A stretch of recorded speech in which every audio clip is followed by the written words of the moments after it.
I'm Ann Karrick. I'm here with Jeff Moffitt as well as Timothy J. Cox, both from The Watchers. Thanks for both being here. Thank you, Ann. It's great to have you.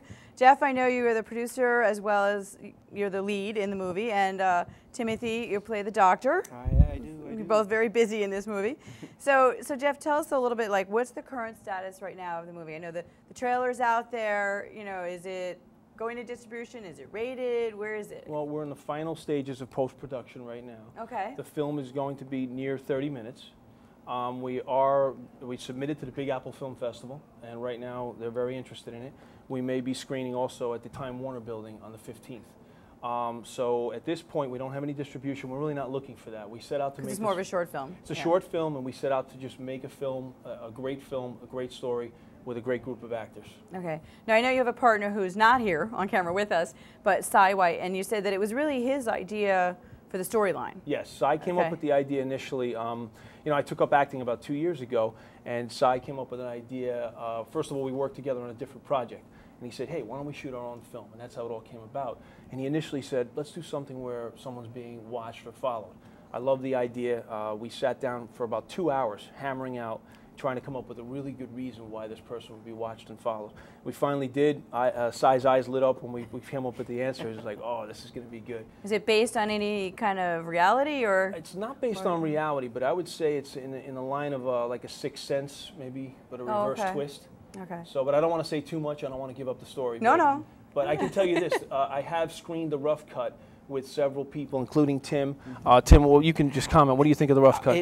I deliberately didn't read the entire script. I wanted to be like surprised. Just your part. I wanted to be surprised like everybody else, and I just watched it maybe like a week and a half ago, and I was really surprised. 2 thumbs up? Very much so. Very 3 much. thumbs up. Oh, yeah. and a toe. No. Okay. Now, Timothy, I know you said you've been acting for a long time, you know, stage, a little film, bit of everything. Right. You know, character actor for, you know, the old adage, character actors always work. And Jeff and I worked together at the start of this year on another film called Socks and Cakes. And he contacted me maybe around March or April and said, I think it was on a Tuesday afternoon, he said, I have this part, do you want to play it? Yes. That was basically it, memorized it, and you know, here we are. And he came in and delivered. And now you're about to be a star again. But I do want to say, while we're talking about the other actors, all of the actors, Peter Francis Spence in the audience today, everyone came to the table with just the right enthusiasm and attitude to pull the film off. And everyone that we used in the film were actors that I met over the last 2 years during my experience. So basically, Cy and I worked and cast the actors. Basically, we didn't do any auditions. We just handpicked because you already knew the people, so you talent, asked them. We knew what they could do. Right. But I do want to say, you know, not only did Cy come up with the initial idea, we co-wrote the story. He's editing it as well. He was the director, and he's done a fantastic, amazing job. I wish he was able to come up here with us today, but I know he's here with us in heart. Of course, yeah. Now, it begs the question, since you said you've only been acting for about 2 years, that what did you do before? It's a long story. Well, give us the short version. No, I'm glad you asked that. I was in retail for 25 years, and I started when I was 5. So I'm only 30 now, but no, basically, you know, that's one of the reasons why I enjoyed producing as well, because having that retail experience and being able to manage and do the books and everything else, it was great to contact and reach out to all the actors and, you know, get them their scenes and parts and do the logistics and coordinating. All of this film is shot mainly in New York City in some great locations: Bowling Green Park, Battery Park, and the Wall Street subway. So people from the New York area will recognize a lot of the streets. For sure. Yeah. Even people not from the New York area, when they watch it, will say, wow, these guys, it was really, we call it guerrilla tactics for independent film. We went all out on this one. Did you have any problems working in the city, like with the city having problems with you That's a good using question. their location? We were very fortunate. Battery Park was a breeze. It's right there by the Bronze Bull by Wall Street. I'm sorry, that was Bowling Green Park. No, we had one officer approach us at Battery Park. We kept the weapons down that we used in the scene. And when we were in, actually what was the craziest I assume you told them what was going on. I mean, come on. No, we didn't no, we shot this, we used the T2I, so it's very discreet to shoot this film. But the one area we ran into some trouble was the Wall Street subway.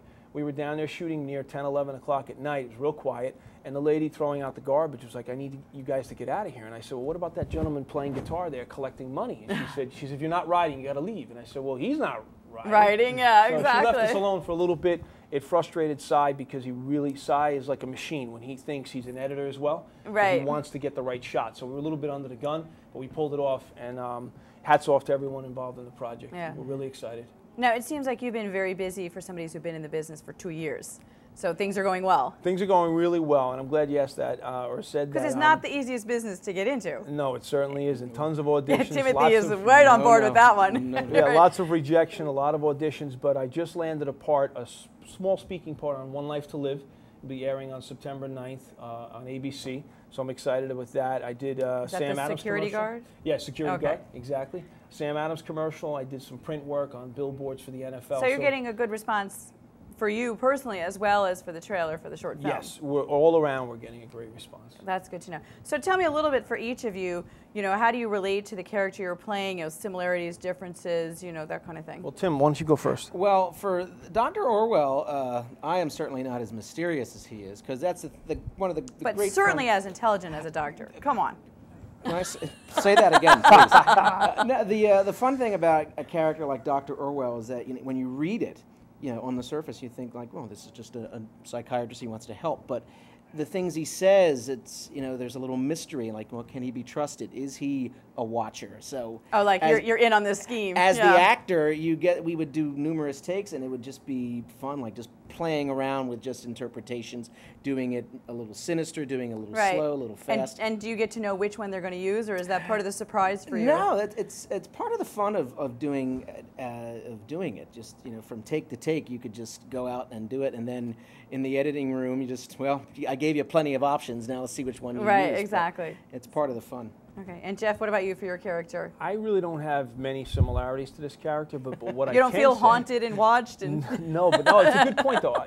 Every day, including here today, someone out there has maybe glanced at you, looked at you, but is there really something more behind that glance? You got to watch the watchers to find out. That's right. Well, everybody's had that feeling where you feel like people are looking at you. You don't know why. I'm like, is something undone? I don't know. Well, exactly. That's the thing about New York itself. New York, Jeff and I were saying before when we were driving up here, that New York itself plays such a major character in the film, because every day you're walking around New York and you're riding on the subway and you're sitting there reading the newspaper and you feel like you're being watched. There's not the fear. Before we run out of time, what's the website so people can find out more? Okay, www.twomancrewproductions.com.